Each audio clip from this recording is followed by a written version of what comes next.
Welcome to India next. నేను మీ వెన్నెల. ఈరోజు స్వాతంత్ర దినోత్సవ సందర్భంగా Indian navy officer commander Vivek గారి ఇంట్లో ఉన్నాం.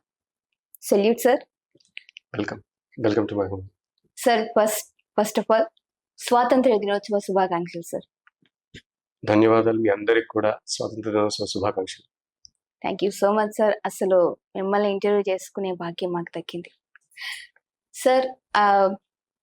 నేవీ అంటే ఏంటి సార్? నేవీ అంటే మీకు రెండు ఉంటాయండి. ఒకటి మర్చెంట్ నేవీ అంటారు, ఒకటి ఇండియన్ నేవీ అంటారు. మన దేశంలో ఇండియన్ నేవీ వచ్చేసి it is part of defence forces. Defence ఫోర్సెస్లో మళ్ళీ మూడు ఉంటాయి. మీకు ఆర్మీ ఉంటుంది, మళ్ళీ ఎయిర్ ఫోర్స్ ఉంటుంది, తర్వాత నేవీ ఉంటుంది. నేవీ వచ్చేసి మా రెస్పాన్సిబిలిటీ మన కోస్ట్ లైన్ ఏదైతే ఉందో, సముద్ర తీరాలు ఉన్నాయి కదా, అది సేఫ్ గార్డ్ చేయడం, దాన్ని రక్షించుకోవడం, అది మా బాధ్యత. సో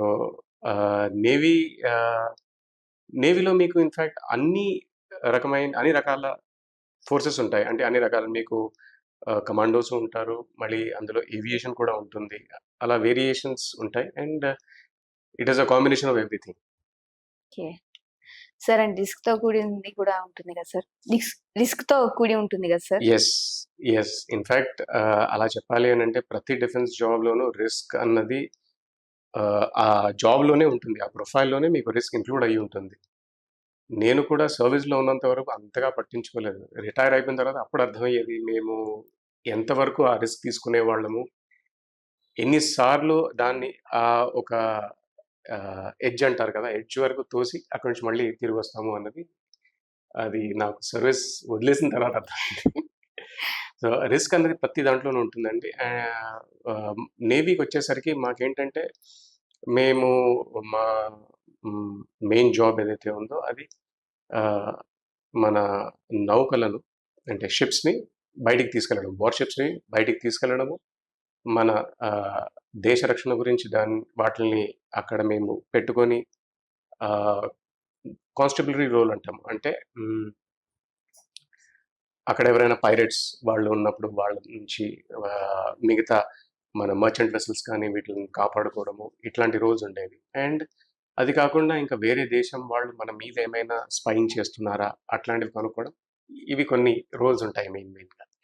సో రిస్క్ అంటే ఇప్పుడు ఎట్లా ఉంటుంది అని అంటే, ఒకసారి షిప్ బయటికి వెళ్ళినప్పుడు ఇంకా కంప్లీట్గా ఇండిపెండెంట్గా ఉంటుంది, వేరే ఎక్కడి నుంచి సపోర్ట్ ఉండదు. వాళ్ళ షిప్లో ఉన్న మనుషులే దాన్ని రక్షించుకుంటారనమాట.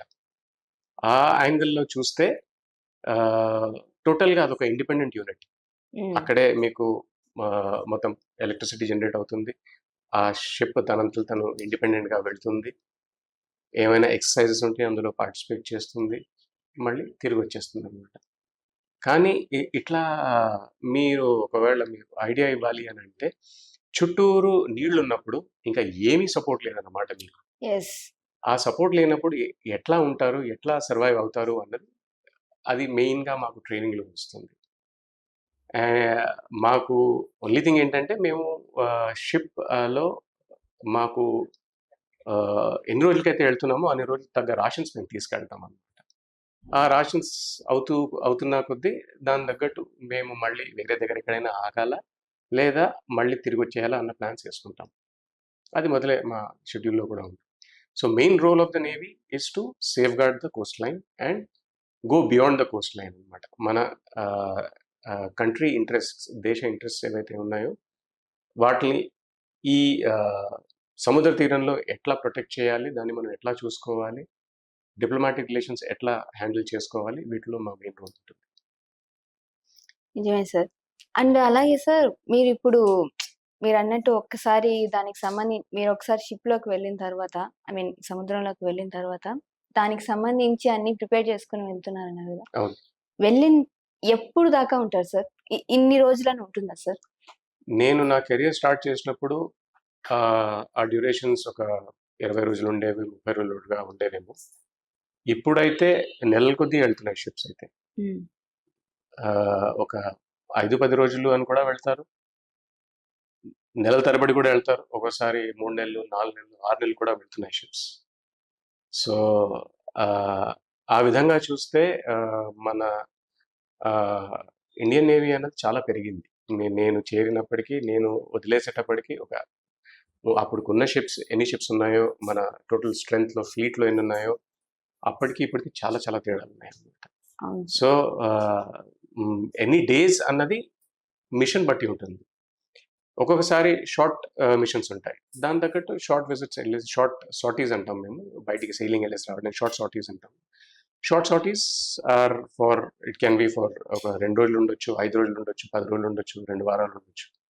లాంగ్ అయితే నెల కొద్దీ కూడా వెళ్ళొచ్చు అన్నమాట. నెల కొద్దీ వెళ్ళినప్పుడు తిరిగి రావడమా, లేదా వేరే ఏదైనా కంట్రీ పోర్ట్‌కి వెళ్ళేసి అక్కడ మళ్ళీ మనకు కావాల్సినవి తీసుకోవడమా, అట్లాంటి ప్లానింగ్ అవుతుంది అందులో. Logistics planning. అంటే కరెక్ట్‌గా ఇన్ని రోజులని ఉండదు. దేర్ ఇస్ నో ఫిక్స్డ్ అట్లా ఫిక్స్. ఇన్ని రోజులకే వెళ్తుంది అని ఉండదు. దాన్ని ఆపరేషనల్ టర్న్ రౌండ్ అంటాం మేము. ఓకే. సో ఇన్ని రోజులకి ఒక టైం తర్వాత డెఫినెట్‌గా ఏదో ఒక పోర్ట్‌కి టచ్ అవ్వడము, అంటే మన దేశంలోనే అవ్వచ్చు, వేరే దేశాల్లోనైనా అవ్వచ్చు. అక్కడికెళ్ళేసి మళ్ళీ అక్కడ ఒక లాజిస్టిక్స్ రిప్లెనిష్‌మెంట్ లాగా ఉంటుంది. అంటే రాషన్స్ ఉంటాయి, మళ్ళీ ఫ్యూల్ ఉంటుంది. ఎందుకంటే షిప్ నడిచేది ఫ్యూల్ మీద నడుస్తుంది కదా! బేసికల్లీ డీజిల్ కానీ, ఇంతకుముందు ఒకటి ఫర్నస్ ఫ్యూల్ ఆయిల్ ఉండేది, అది కానీ, ఇట్లాంటివి లోడ్ చేసుకొని కంప్లీట్‌గా మళ్ళీ టాపప్ చేసుకొని వెళ్తారు. అట్లా. That is how, and that is all everything is planned. అందులోనూ అంత సింపుల్‌గా కూడా ఉండదు చెప్పాలంటే. ఇప్పుడు షిప్‌లో మీకు మెషినరీ ఉంటుంది. హ్మ్. ఆ మెషినరీ ఎన్ని రోజులు కంటిన్యూయస్‌గా నడపొచ్చు. దాని తర్వాత మనం ఏం రిపేర్స్ చేయాలి. ఆ రిపేర్స్ కంటే కరెక్ట్ వర్డ్ మెయింటెనెన్స్. ఎందుకంటే ఇప్పుడు ఒక 100 గంటలు ఏదైనా నడిచిందనుకోండి, ఒక పంప్ అనుకోండి. హ్మ్. 100 గంటలు నడిచిన తర్వాత దానికి కొన్ని మెయింటెనెన్స్ ఉంటుందన్నమాట. మీరు ఇది చెక్ చేయాలి, ఈ స్పేర్ పార్ట్ ఇలాంటిది మార్చాలి, ఇలాంటి కొన్ని ఇన్‌స్ట్రక్షన్స్ ఉంటాయి. అట్లాంటివన్నీ కూడా చూసుకుంటారు. కొన్ని చిన్నవుంటాయి, కొన్ని పెద్దవుంటాయి. అంటే మనం ఎన్ని రోజులు వెళ్తున్నాము, అన్ని రోజులకెళ్తే ఓకే. ఇప్పుడు ఈ ఎక్విప్‌మెంట్ ఇన్ని గంటలు నడుస్తుంది. దానికి కావాల్సినవి మనం ఎట్లా ప్రిపేర్ చేసుకోవాలి. సో, ఈ టైంలో ఒకవేళ సేమ్ టైప్ ఆఫ్ మెషినరీ 2 ఉన్నాయనుకోండి. ఒక దాని మీద మనం ఇన్ని రోజులు నడిపిస్తాము, ఇంకో దాని మీద ఇన్ని రోజులు నడిపిస్తాము. అట్లాంటి క్యాలిక్యులేషన్స్ చాలా డీటెయిల్డ్‌గా వెళ్తారు. సార్ మామూలుగా మీరన్నట్టు ఇప్పుడు ఫ్యూల్ అండ్ రేషన్ మీదే వెళ్ళకుండా అంటే ఈ ఆర్మీకి సంబంధించి, దేశ రక్షణకు సంబంధించి అలాంటివి ఏమన్నా ఉంటాయా సార్? ఆపరేషన్స్ అలాగా? Secret machines. సీక్రెట్ మిషన్స్ అంటే నేను అన్నీ మీకు చెప్పుకోలేను. కాకపోతే కొన్ని మిషన్స్‌లో మీకు క్లియర్ ఇన్‌స్ట్రక్షన్స్ ఉంటాయండి. మీరు ఒకసారి ఎళ్ళిన తర్వాత మీకు కొన్ని ఇంటెలిజెన్స్ రిపోర్ట్స్ రావచ్చు. అంటే ఆహ్, ఈ దేశం ఆహ్, సబ్‌మరీన్ ఇక్కడ ఉన్నట్టు మాకు కొంచెం ఇన్ఫర్మేషన్ ఉంది. మీరు దానికి తగ్గట్టు కొంచెం సర్వే చేయండి. అలాంటి ఆహ్, ఇన్‌స్ట్రక్షన్స్ కూడా వస్తాయి. డైరెక్టివ్స్ కూడా వస్తాయి. దానికి తగ్గట్టు మా ఇప్పుడు మేము 20 రోజులకెళ్ళామనుకోండి. కానీ ఇలాంటిదేదైనా ఇన్‌పుట్ వచ్చింది. అప్పుడు మీరు ఒకవేళ ఒక హైపోథెటికల్ సిట్యుయేషన్ చెప్పాలంటే, నార్త్ ఈస్ట్‌లో మన పక్క దేశాలతోని ఏదైనా గొడవ జరిగింది. హ్మ్. అప్పుడు దానికి తగ్గట్టుగా కొన్ని ఇన్‌స్ట్రక్షన్స్ వస్తాయి. ఆ ఇన్‌స్ట్రక్షన్స్ తగ్గట్టు మళ్ళీ మేము మా రొటీన్‌ని, మా మిషన్‌ని మళ్ళీ కొంచెం మార్చుకుంటాం. అన్ని మార్చుకొని చేంజ్ దానికి చేస్తారు. తగ్గట్టు యాక్టింగ్ చేస్తాం అక్కడ. ఆ! అన్ 100% అవుతది డెఫినిట్‌గా. అంతకుముందు చేసినలాంటివన్నీ ఒక్కసారిగా మళ్ళీ చేంజ్ చేసేస్తారు ఒక్కసారిగా. చేంజ్ చేసేస్తారు. ఆ! అప్పటికి ఇంకొంచెం అంటే అప్పుడు ఏంటంటే, మీరు కొంచెం దాన్ని ఇప్పుడు ఇదేంటంటే ఫర్ ఎగ్జాంపుల్ నేను మీకు చెప్తాను. మీరు కార్పొరేట్ జాబ్‌లో కంపేర్ చేసుకోవాలంటే మీరు ఒక జాబ్ కంప్లీట్ చేస్తున్నారు. ఓకే. ఇంకో గంటలో నాకు జాబ్ అయిపోతుంది. గంట తర్వాత నేను ఇంటికెళ్ళిపోతాను అనుకుంటారు. హ్మ్. ఆ లాస్ట్ మొమెంట్‌కి మీ మేనేజర్ వచ్చేసి చెప్తారు ఇట్లా. ఓకే. అది అయిపోయింది. కాకపోతే నాకు అర్జెంట్‌గా నాకిది చెయ్యాలి. దానికి ఇంకో 4 గంటలంటే ఇమ్మీడియేట్‌గా మీ ప్లాన్స్ అన్నీ మారిపోతాయి కదా! ఆ! అలాంటి ప్లాన్స్ ఇక్కడ కూడా అవుతాయి. కాకపోతే yes, it is more critical. అంటే అది మోస్ట్‌లీ ఇంటూ ఆహ్, నేషనల్ ఇంట్రెస్ట్‌కి తగ్గట్టుగా ఉంటాయి. ఎక్కువ detail I don't know. National security and national ఇంట్రెస్ట్‌ని ఎట్లా ప్రొటెక్ట్ చేసుకోవాలి? దానికి మనం ఎట్లా మన పోస్చరింగ్ ఎట్లా ఇవ్వాలి? అని మనం ఆ ఇన్‌స్ట్రక్షన్స్ కానీ they are more from the higher level, not at the ship level.